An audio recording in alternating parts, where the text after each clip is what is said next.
Hello, outlets, and welcome to another episode of Shameless Plugs. As always, I am J.A. George, and I am joined by my co-host... Samantha the Writer! Slightly less enthusiastic than usual, but it's okay. That was pretty enthusiastic. Are you What sure? are you, like, Okay. are you like a speed freak normally? Yeah, That was pretty enthusiastic. Usually I'm like sitting back here and I'm like, Samantha the Writer! That's like, true. So this one I was closer to the mic, so I didn't want to like blow anybody's ears out. Okay, that's considerate of you, and Anytime. at this holiday time of year. I know, right? How did we get here? I don't know. I love this time of year I do almost as much as Halloween. I This know. was very brief personal note. This was my mom's favorite time of year. She passed away when I was 15, so there's also kind of that special part of it that I love this time of year because it's loving it for her kind of thing and loving it through my kids. So It's just sparkly. Yes. It's a Yes, sparkly I don't care time what of holiday year. you celebrate. Yeah. It's all a It's wonderful all time of wonderful, year. yeah. Because it's all about family, friends, and Yes. good times and hot beverages. Yeah, exactly. Any type of beverage can be hot at this time of year. This is true. This is true. Yep. Anyway. Yes. So, this is another special episode. We are excited about this one, and we have a present for all of you at this holiday time of we year. do. We have a very special guest this episode. Let's welcome to the show Lillian Blaire. Yay! Hey guys. Hi, Lillian. Hello. Thank you for joining us. What's up? How's it going? Thanks for having me. Oh yeah, Absolutely. Thank you for absolutely. joining us. So, we're just going to jump right into it. Lillian, we feature writers on our show. You are a writer. How about you tell the audience what kind of writing you do? What kind of writing I do? Okay, that's a good question. I don't know.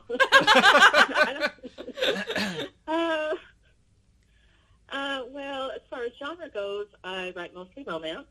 Cool. As far as style goes, I don't know. I'm kind of all over the place. I really try to focus on bringing emotion into my writing. So I tend to be too verbose and overly descriptive, Nice. and I have to kind of go through and edit all of that out. But you know, I don't really have a nail-downable style. Is that a word? Nail-downable? Yeah, It is now. Yeah, it totally is. It is now. Right? New words get added to the dictionary all the time. It's cool. We make up words on this podcast all the time. Oh, I make up words all the time. Yeah, it's just part of life. Uselessosity. Oh, I mean, that's like, a good. I That always was a good make one. up. I Yep, always make like up that words. word. So with your, it's funny that you talk about being like overly descriptive because I'm a minimalist writer myself. I almost said that she's kind of the opposite Yeah, of you, yes, Samantha. yeah, we are opposite in that. Whereas sometimes I will say like my character walk into a kitchen, but then I give no description about the kitchen. I imagine your kitchen is probably very pretty and well described. Yes. You know, I find I fall into this habit where when I really want to stress something to the reader, like a point that I find important, I'll like rephrase it 4 different ways. Nice. And then I have to go back and think, okay, now I just need to say it once. I don't have to say it 5 times. So my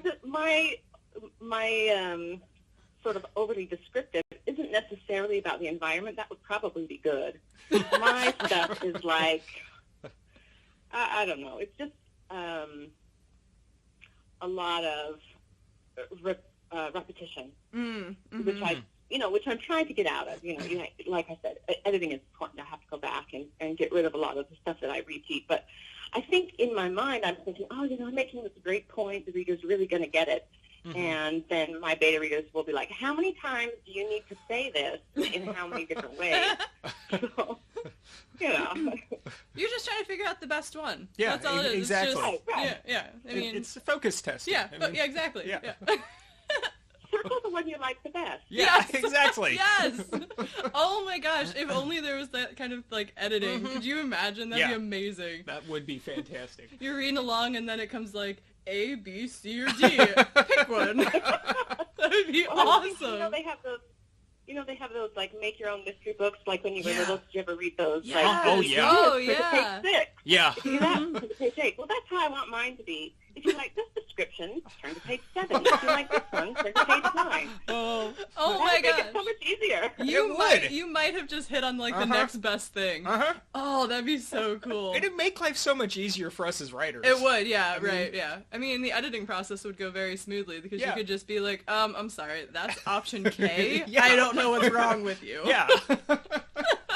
So Exactly. great. It'd be so good. Right. For more description, turn to chapter 2. Yeah. Get Yes. to chapter 3. Now I'm picturing like a book that you open one way and then you turn like one way and it's like the descriptive version of the book and then you flip it over and it's the minimalist version of the book. Yes. There you go. Oh, Hey, that shoot. is genius. That I is. love it. Oh my gosh. That'd be like the best of both worlds. You'd be like, because it'd be the same story, but it would read like two totally different things. Oh, they absolutely It would be incredible. That would be fantastic. Hey, I don't know Lillian, about, you want to write a story I don't know together? about you. I'll just watch.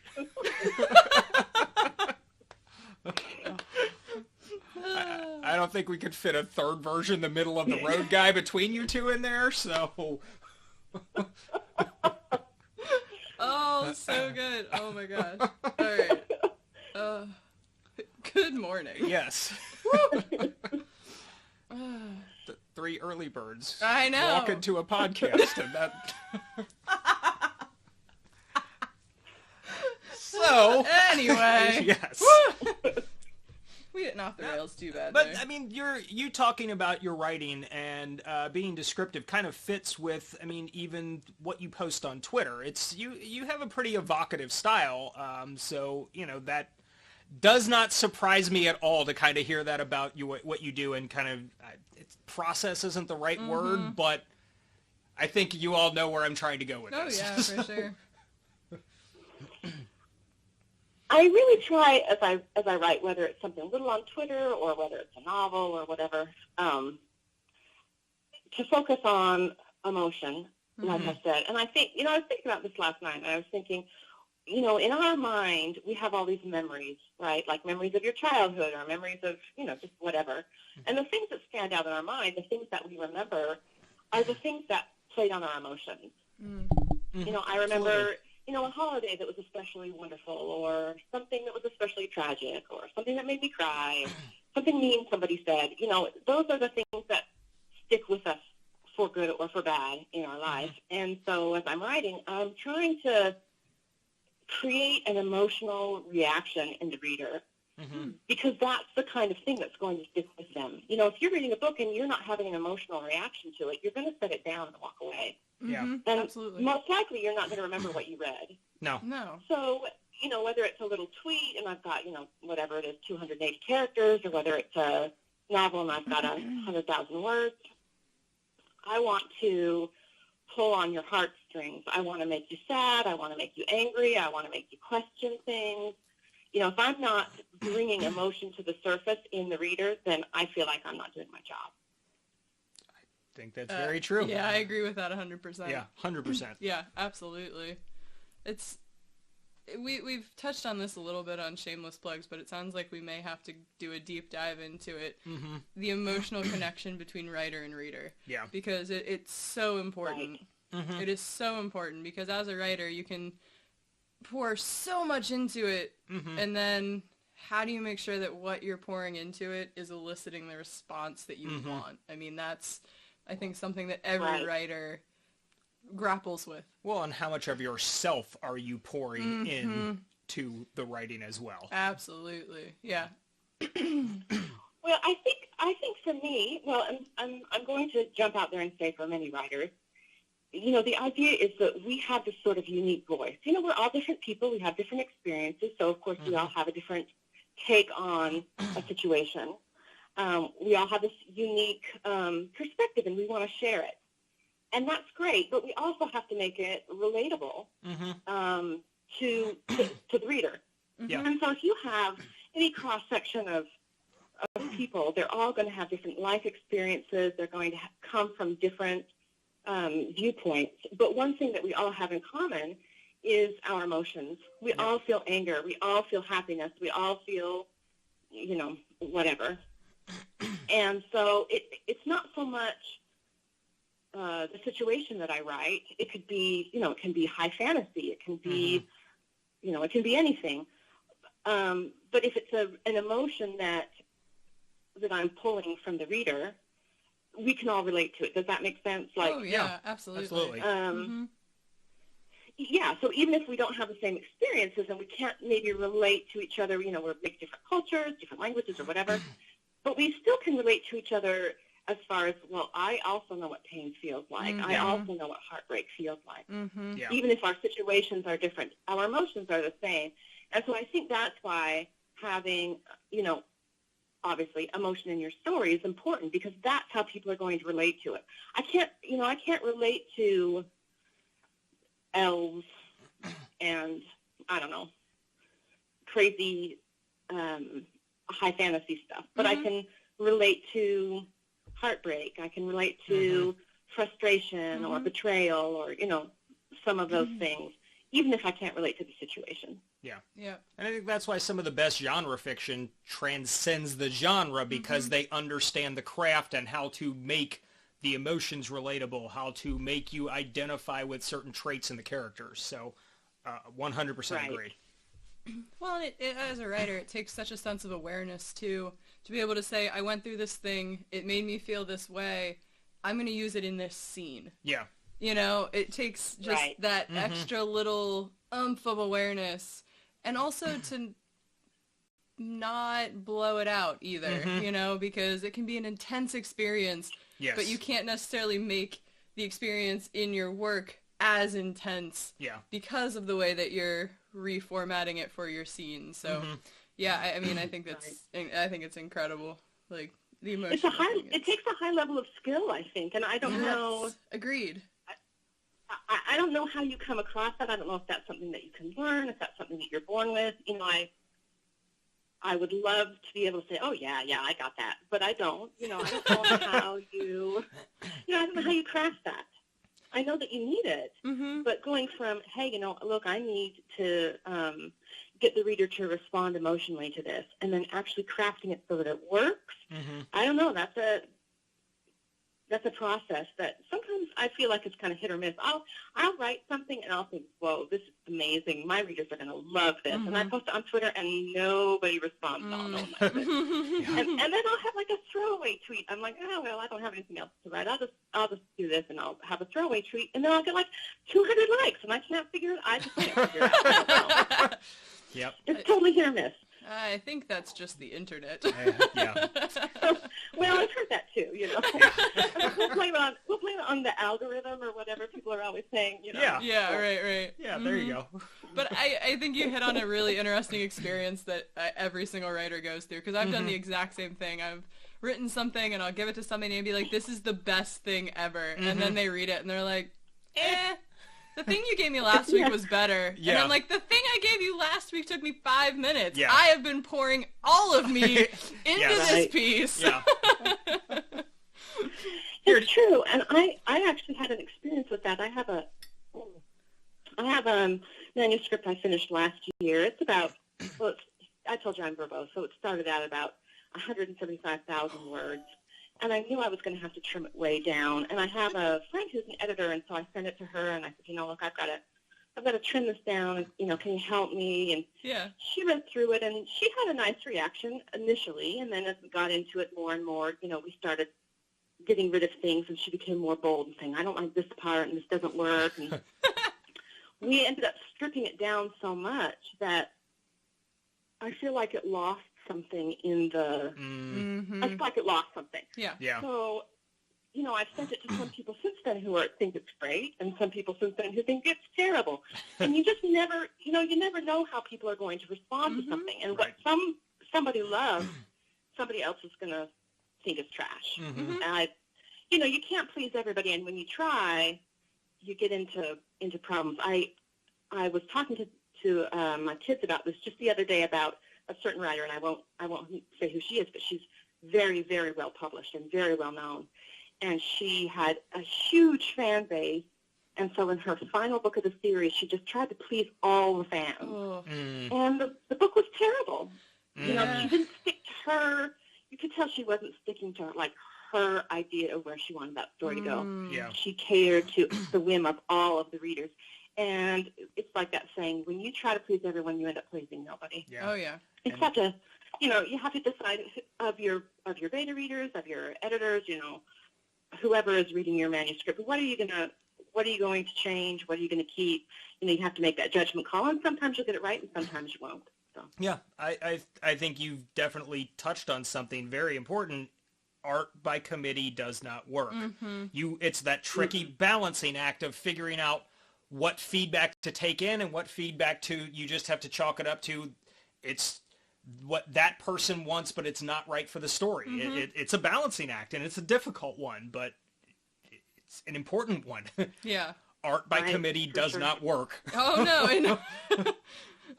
Right. I mean, it would be like trying to get dressed in the morning to please every fashion style out there. I mean, you would have on 70 different pieces of clothing, and it would look a mess. You'd please a 3-year-old. You would please a 3-year-old, yes. There would be some really happy preschoolers out there. Yes. Whoa!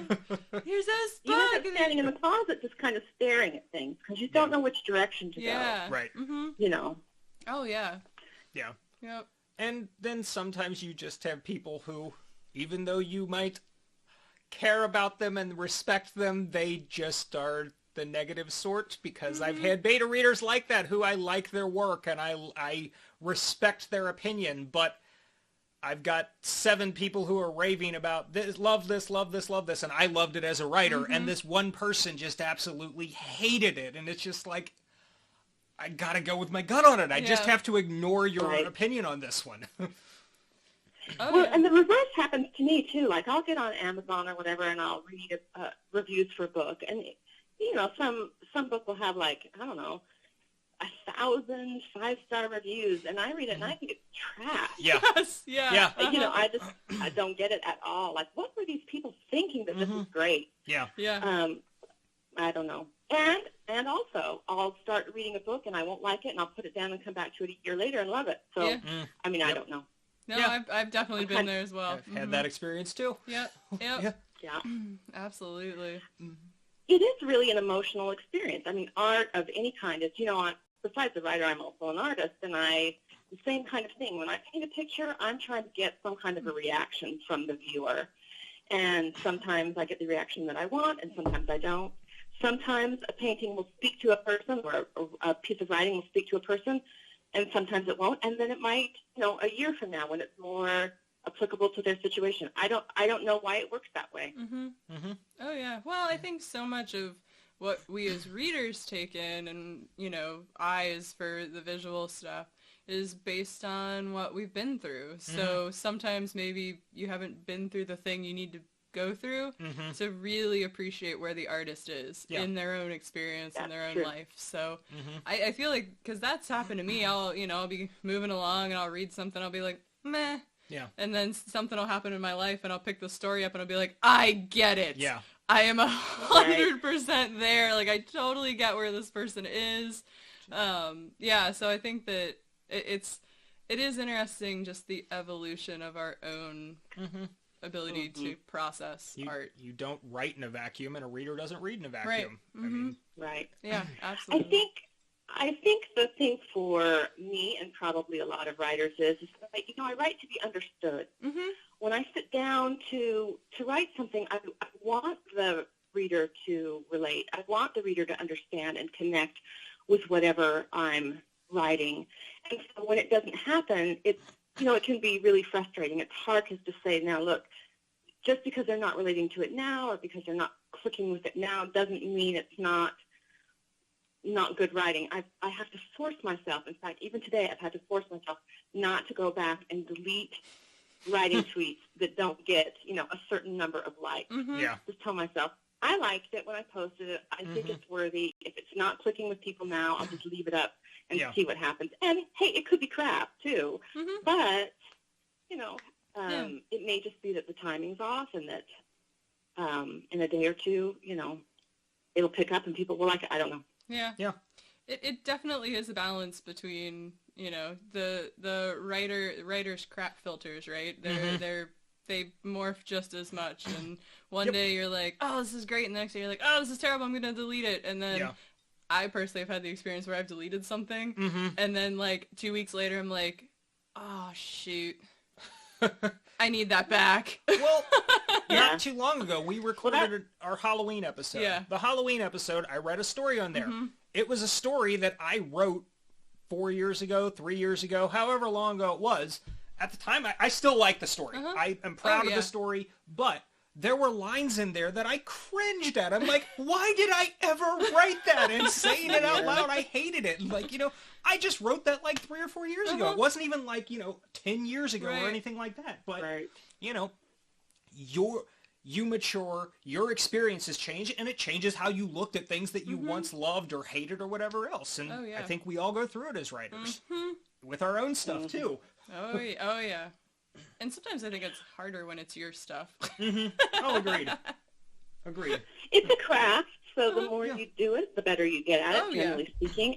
And I have things that I've gone back and read that are so bad, I have literally torn them to shreds and like, where's the fire? These need to be burned. I understand. I've told my kids, if I die suddenly, you come in here and you just burn all this stuff. Don't let anybody read it. Just burn it all. But I also had the opposite experience, and this manuscript that I finished last year is one of these where I started writing it, and something about me as a writer, I am all over the place. I have attention deficit, and I've just moved from one project to the next, to the next, to the next. At any time, I have about 5 or 6 projects going at once. And I'm great at starting. I'm not great at finishing. But anyway, so I started this project, and I got bored with it, or something. I don't know what I did, and so I moved on. And years passed, and I was transferring information from one computer to the next, and so I was going through my files to decide what needed to be transferred and what needed to be deleted. And I opened this file and started reading, and it was some writing, and I loved the story. And I thought, who wrote this? Where did this come from? This is awesome. And about 28 pages in, the story ended.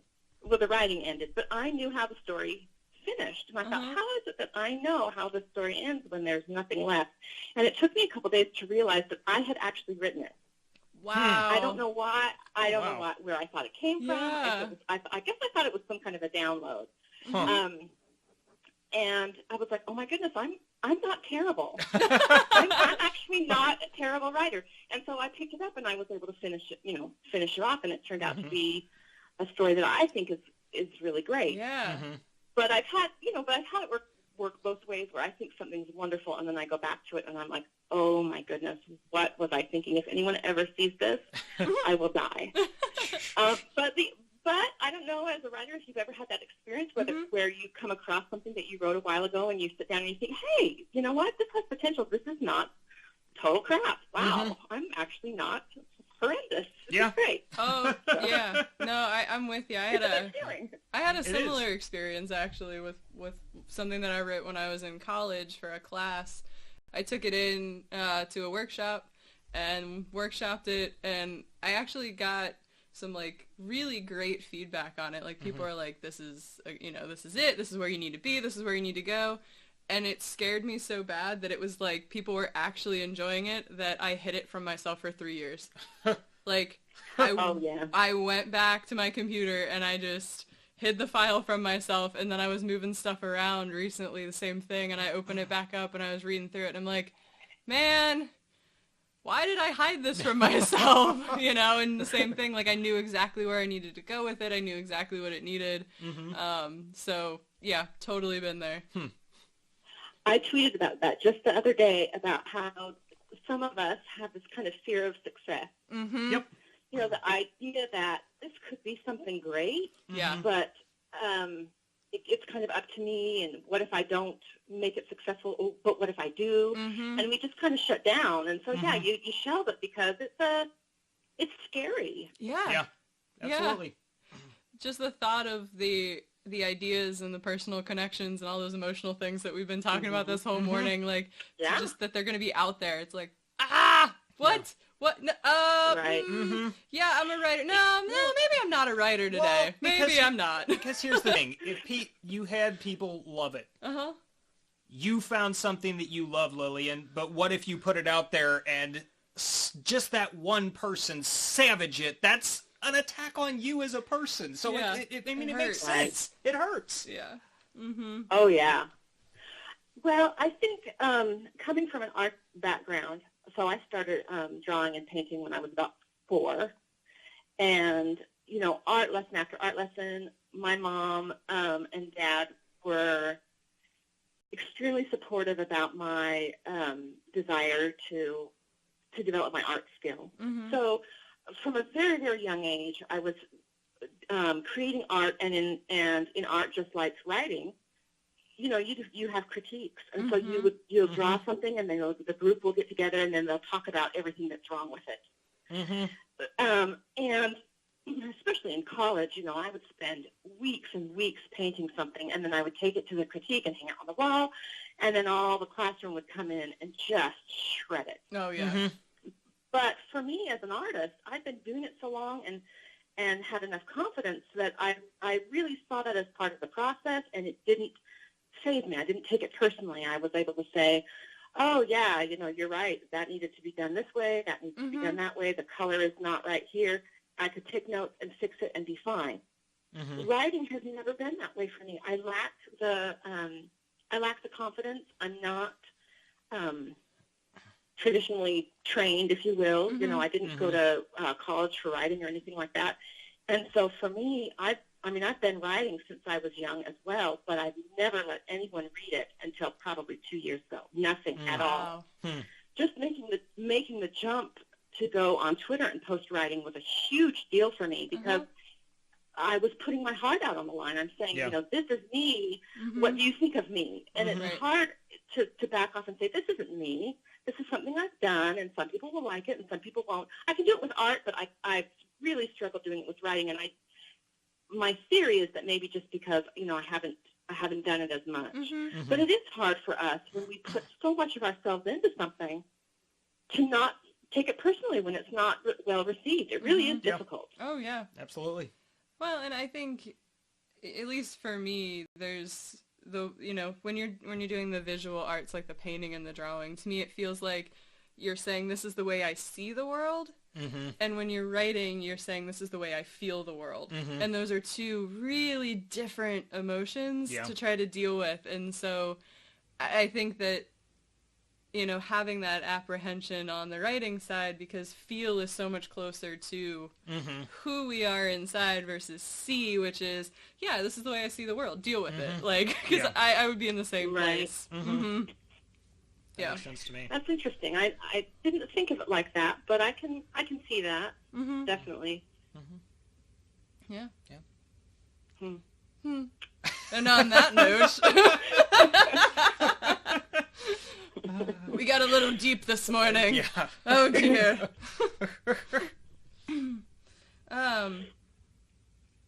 So we've hit on a lot of really great things this morning, and I'm like adoring this conversation right now. So I guess one of the things that we talk about a lot is kind of where your inspiration for things comes from. Do you draw inspiration from just personal events in your life, or are you one of those writers that walks down the street and is like, hey, that bush is cool, I'm going to write about it, like, you know? I think it's a combination of a lot of things. Obviously, I do what a lot of writers do. I find inspiration in current events and music and, you know, the world around me, but also personal experience is a big thing for me. And what I try to do is change it in my writing so it's not identifiable, you know, a different setting, if you will. But again, if I'm focused on emotion, let's say I want to write about love, because I'm a romance writer, and heartbreak and all of those things, I really try to kind of pull on my own experience. Okay, so when this happened, how did I feel? And what's another scene that can elicit the same emotional response? And so maybe the situation isn't exactly what I went through, but I try to mimic it or mirror it enough that I can elicit the same emotional reaction. I don't know if that makes sense, but yeah, absolutely. Mm-hmm. but yeah, just a lot of kind of personal experience. I've had a lot of years on the earth, and a lot, and been through some unique things. And like I mentioned before, we each kind of have a different perspective on life. We've all been through different things, experienced different things, and I feel like I have been through things that are unique and different enough that I would like to share with people because they have value. Mm-hmm. And that maybe people could learn from what I know or what I've experienced. And so I gain inspiration from that. Like, how can I write a story that will show what I went through, but without literally making it an autobiography. I don't want people to be able to say, oh yeah, that's her life exactly. I just want to take inspiration, from it, and other people's lives around me as well. You hear stories of what people have gone through, situations and things that have happened, and they're fascinating or interesting or heart-wrenching, and so those are the kinds of things I want to put in my writing. Well, I think people relate to people can tell when something is authentic. Mm-hmm. They can tell when Mm-hmm. the writer is really putting themselves on the page and there's an authenticity to it. They can tell, and people respond to that. Mm-hmm. Yep, I agree. So, I think you're drawing from the right place. Mm-hmm. Oh, yeah. Well, people say, write what you know, and mm-hmm.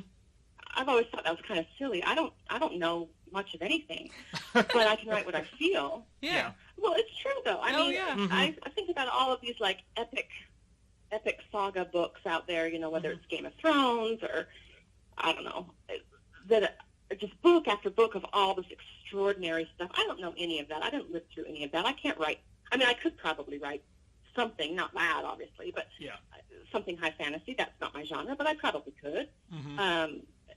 I don't know it. I haven't lived it. So it's not about writing what I know as much as writing what I feel. Mm-hmm. Because I think you can take that feeling and put it in a lot of different situations, made up situations of any kind. Mm-hmm. Completely agree. Oh, good.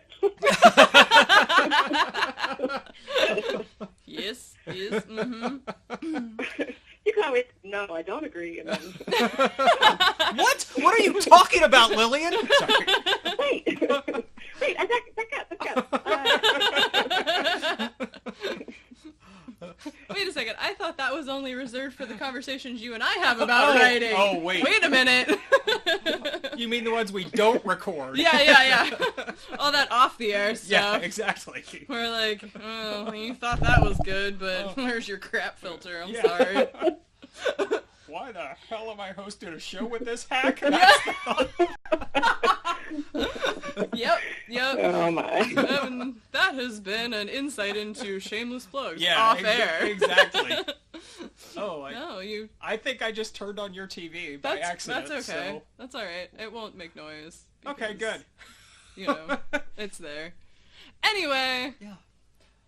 That is the basement studio. Yeah, basement studio. Basement studio that we record in. Mm-hmm. So, woo, off the rails. Yes. Back on the rails. So, you mentioned Twitter, where you post a lot of rating posts and some microfiction and that kind of stuff. Besides Twitter, is there anywhere else that people can find your work, or is that your primary platform?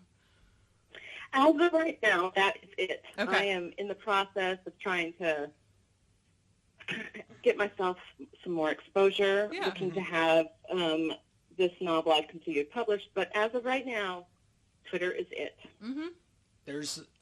I will say that you have a lot of great content on Twitter, so we will have a link to the Twitter profile and would highly encourage our readers to check it out because, that's where we met you. That's why we invited you on the show, because we liked what you were putting out there. So there is some great stuff on there. To our outlets, go check out her profile. It will be linked from the episode. Thank you very much. Absolutely. Yeah, absolutely. So I think we're at that part of the podcast. Yes. Where we ask our favorite 3 questions. Yes. That usually elicit loud and wonderful responses from us. So, all right, first one. You want to? I'll do it. Yeah, do it. Plotter or pantser? I am a in-betweener. I don't know, prancer? A that prancer? Prancer? All right, Okay. yeah. Okay. I get it. I have to have some kind of an outline or generic kind of idea. I tend to write, character profiles, and I do have to kind of write a basic outline of my story because I do work on so many projects at once and kind of, go back and forth. And too many times I have started something and haven't written, like, the full outline, and then I can't remember, like, what the story was about. It's been too long. And too many other ideas have come into my mind. So I do start out with a generic outline, very basic, and then I just sort of go from there. And it's really weird, but as I get more and more into the story and it becomes more and more complex, then I kind of have to go back and start planning a little bit better and writing things down and making notes to myself. Okay, remember this little foreshadowing here and make sure you bring it up later. Because I do have a hard time. It's like I know the starting, I know A, and I know the ending Z. I just don't know how to really get there. It all gets kind of muddy in the middle. So when I start getting in that muddy territory, then I kind of plan a little bit better. So yeah, I'm a hybrid. Nice. Yeah. I think that's valid. Yeah. A lot of us are. Yeah, that's what I was gonna say. I think a lot of us do fall somewhere in between, but Yes. We just happen to be a little more polar than most writers. Well, as much as I consider myself a plotter when I do the outline, but when I'm writing, I still have to let my characters show me the way. I have to have some discoveries in there. So as much as I consider myself a diehard plotter, even I do some pantsing. So. Well, and you can plot as much as you want, but I don't know about you guys, but I've had the situation where my character just refuses to do what I want him to do. And non-writers do not understand that. Yep. But it's true. You get writing and things go their own way. And I've actually had dreams of scenes where my characters have, done things and had conversations, and I've woken up and then had to write it down because it fits within the story, and it's where, as crazy as it sounds, it's kind of like where my characters want things to go that I did not intend. I had no intention to have it go that direction, but they sort of like revealed to me. This sounds so corny.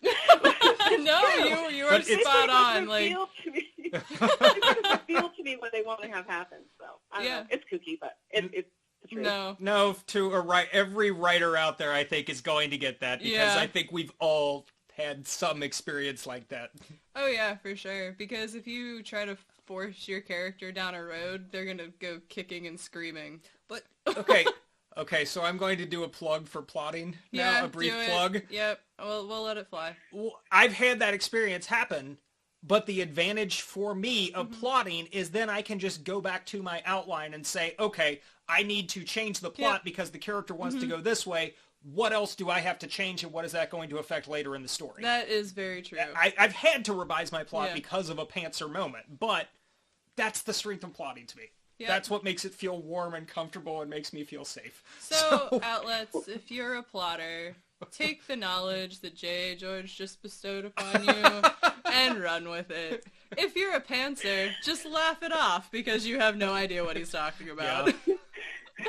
I actually get it because I think I do a little bit of that too. I mean, even in my mind, I still have an idea of where I want the story to go. Oh, yeah. So even if I haven't written it down, I still have to make adjustments for these changes. And in fact, the more that my characters start going off course, the more I have to go back and start plotting. Otherwise, it gets away from me. And I have a manuscript that's several years old that I just kept letting it run away and run away and run away until it just makes no sense now. There's no story there.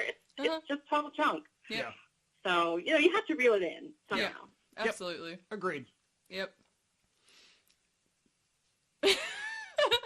So, our next question 2 of our famous 3. I'm gonna go famous. I don't know, famous questions. Infamous. I prefer infamous. Okay, we can do that. Yeah. Yeah. I mean, we are the best writers, and we do have the best guests. Yeah, so, exactly. And the best audience. And the best audience, Yes.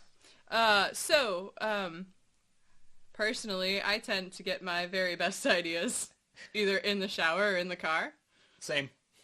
So we would like to know where you get your best ideas, and if they're as inconvenient as ours. Yes.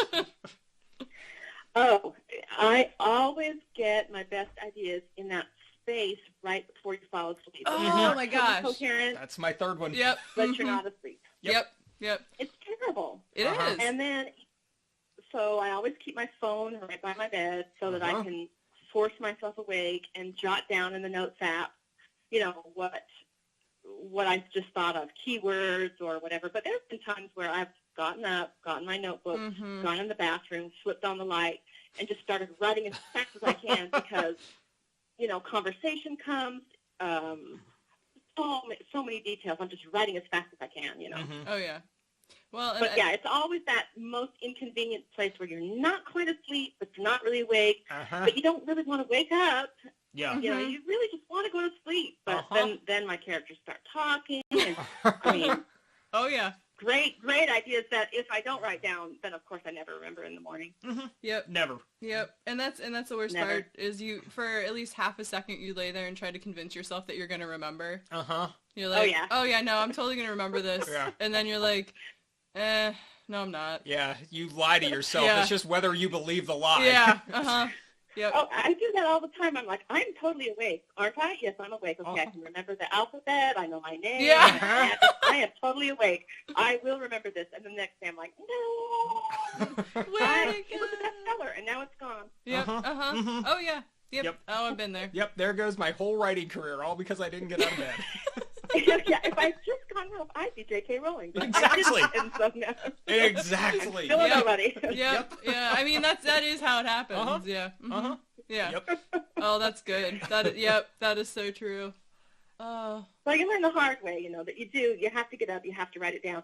But, of course, I still have those days where I get up the next morning and read what I wrote, and it's totally incoherent. Yes. And I don't know what I was thinking. It was a great idea at the time, and I even wrote it down, and it still makes 0 sense. Yep. What? A slinky gun? What? Exactly. Yes. Yep. Yep. Slinky gun. Mine will be just like a group of random words. Yeah. In fact, some of them are funny enough. I've kept them. I don't have them with me at the moment, but they're funny enough that I've hung on to them and shown people and say, hey, can you make sense of this? What does this mean to you? And nobody knows. It's like some kind of test. Genius. Whatever it was genius. And I'm also fluent in Spanish in my dreams as well. Nice. I don't know why. Wow. When you wake up, it's just gibberish. It's just total gibberish. I like it. Man. So creative at night. Yeah, exactly. Shoot. I'm so smart in my dreams. Oh, that's so good. Are you so smart, or is your second personality Esmeralda so smart? Yes, that. Oh, that's good. And the third and final of our infamous 3. What do you want to plug? Ooh, the hard question. Yes. What do I want to plug? Yeah. I don't know. I'm going to plug you guys.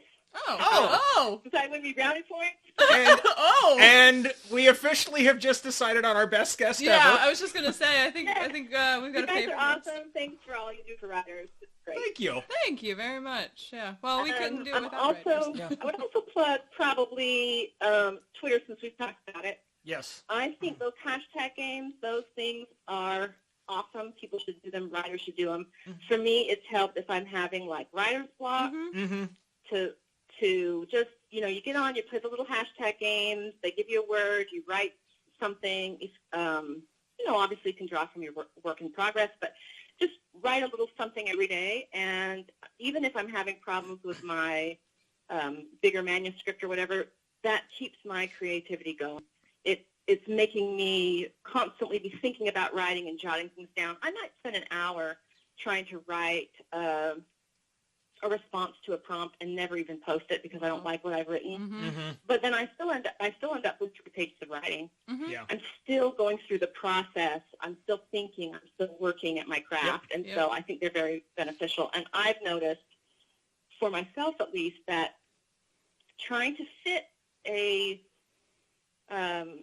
writing sample, if you will, into limited number of characters forces you to come up with the most concise description, the best words. You know, you have to pull out your thesaurus and say, how can I say this, 10-word sentence in 5 words to make it fit? Yep. It forces you to be able to get your story across, your emotions, your point across in very, very limited space. And I think that that's a valuable skill. Even if, in your work in progress, you can go into, much more detail, it still forces you to think about sentence structure and, anyway, so I think it's valuable. You are touching on something that I've actually thought before, but I've never talked about on the show. Twitter, for me, I really like Twitter. It is my preferred social media platform, but Twitter is also really frustrating to me because go in there and I'm not going to turn this into a political conversation, but let's just say there are certain things about the political landscape that I really do not like. And going on there and being confronted with it can be frustrating. So there are times when I will avoid Twitter. However, exactly what you are talking about is the thing that I love about Twitter. Not only is it the community, but, and this is a long-winded way of me getting to the point that I started this with, so sorry, but the writing prompts on there are guerrilla craft workshops. I have always thought that they teach you, they force you to become better at writing, to understand brevity, and to hone your craft to find the proper description, the proper verb, and everything else because of the limited number of characters. So I could not possibly agree with what you are saying more.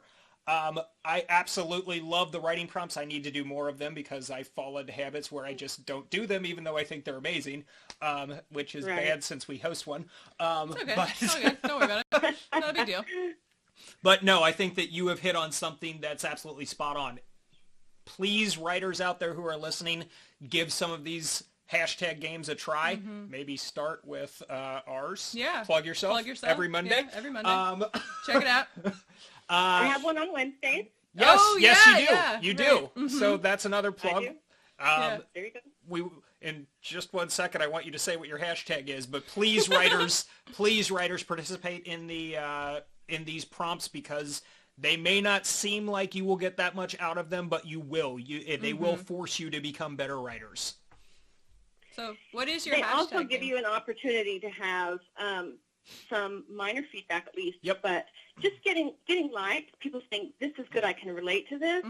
And you can, we laugh and say it's an algorithm or whatever, but if I have a tweet that gets 300 likes and then I have a tweet that gets 8, I can say to myself, what's happened with this writing that it's not connecting with people versus this writing that is? Yes. And compare and learn, kind of learn from the environment and other writers and their responses to what you write. So, Well, and I think you can also, you touched on something else there. You can meet people through these.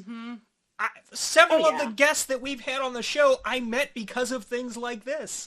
You can meet new writers, which expands your horizons as a writer, as a reader, which makes you a better writer. It's forming that community, connecting with people, which is what social media is supposed to do, and it's going to make you a better writer.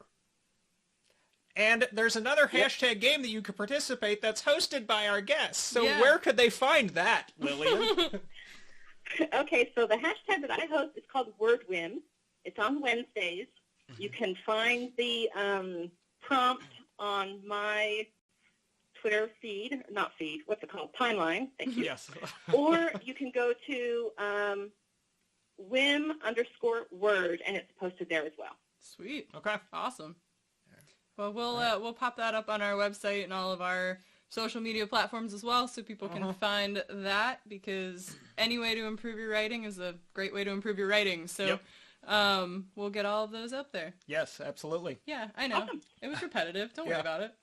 You guys couldn't see the look that I gave, which prompted that comment from Samantha. I don't. So... I'm allowed to repeat myself. Yeah. This is draft 1. Yeah. It's live stream writing. So, we live stream write all the time. Yes, we do. Yep. Anyway, all right. Well, I think that's going to do it for another episode. Yeah. Major thank you to our guest, Lillian. Gosh. I really enjoyed this amazing. conversation. Yeah, thank you. Yeah, you're incredible. Thank you so much for joining us this morning and laughing and telling fun stories and talking about your craft. We always appreciate it. So thank you. The hashtag games will be posted on our site. Links to Lillian's Twitter profile will be posted on our site. Please check out her work. Please check out both of our hashtag games and the many others that are available to you out there. And that'll... Advertisement here. Yeah, well, sorry. The show's called Shameless Plugs. I know. I'm well aware, yes. We've been at this for a year now. It's kind of the whole purpose of the show, but whatever. Plug. Yes. All right, so bye, outlets. We love you. We'll see you next time. Bye. Bye, guys.